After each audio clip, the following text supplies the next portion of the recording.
points. I think you made some excellent points, some of which I would flesh out a little more. What would have, I think, been most effective for her is if she would have come out there and said, look, I know, I said, you can't imagine what it's like for me to be sitting here and all the pain and suffering that I've been going through. And I know that a lot of you might think that I brought this on myself. Maybe I made some mistakes along the way. I know a lot of people don't believe me. And everything I told you, a lot of people don't believe me. And that's actually part of the problem that survivors of DV have always gone through. So I'm not alone in that. This way she made the tone here, by the way, I'll explain to you what's happening with this. She starts putting herself in the group of women who are like reacclimating herself to part of the group of people who are genuine survivors of DV. And then she continues that by going on and saying, part of the reason some of you probably don't believe me is because through the course of time, when I'm telling this story over, details get blurry.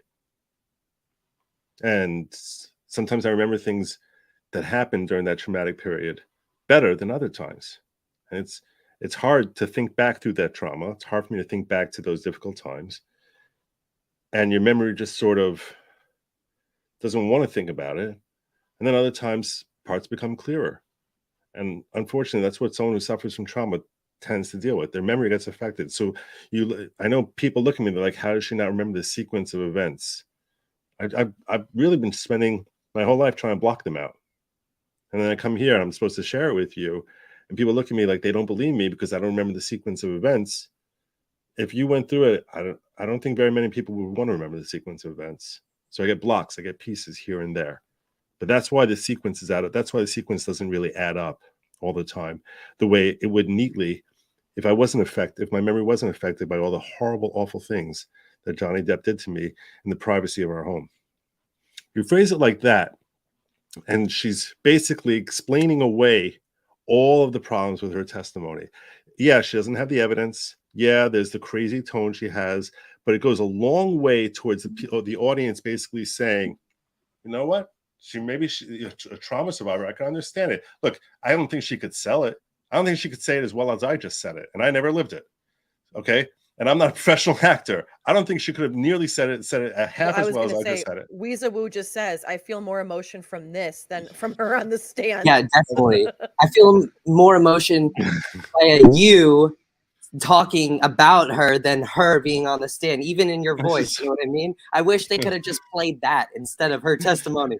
Like had her set up there and you're recording just now. Joe, I'm sorry. And she even tried to humanize herself. Oh, that's funny. That's so funny. Yeah. A lot of it though too, like what you just said, it's the rebuttal is trying to backtrack what you said, but I think the other thing that she did too is she said in the very beginning, I'm human, I'm not perfect, and I'm not pretending to be. And it was like, actually, let's rewind. You acted like you were super perfect the last time you were on the stand. And then if you were to fast forward 5 seconds from that, you had Camille on the cross, she turned around and acted like she was Little Miss Perfect again. Yeah, and it's like I've never seen anyone before. I've never done this. Really? Mm-hmm. So just to be clear, Deborah J. No, I don't believe any of that crap. Of course I don't. I'm saying what she should have said. It's all lies. She's a BS artist. I don't believe any of that.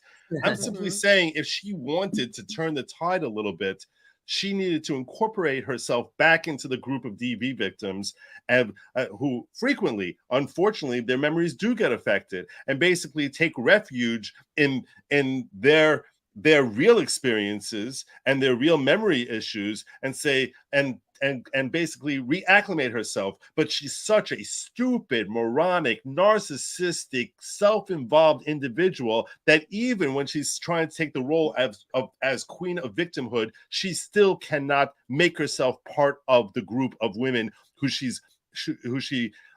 ascribes to be deigned their queen. That's my point. She's so deeply self-involved that she doesn't even take refuge in making the same explanations that any DV victim would, and when they would be telling the truth about it. She can't even lie and tell it because she doesn't want to be part. She's Amber Heard because she's freaking Amber Heard.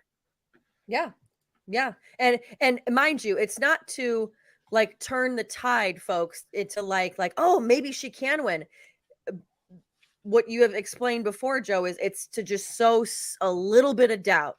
Just the jury needs just a little bit of doubt peppered in to be like, if you have a chance, right? You just need a little bit of doubt, and by saying that, she very well could have had just a little trinket thrown in there of doubt, Yeah, but that didn't happen.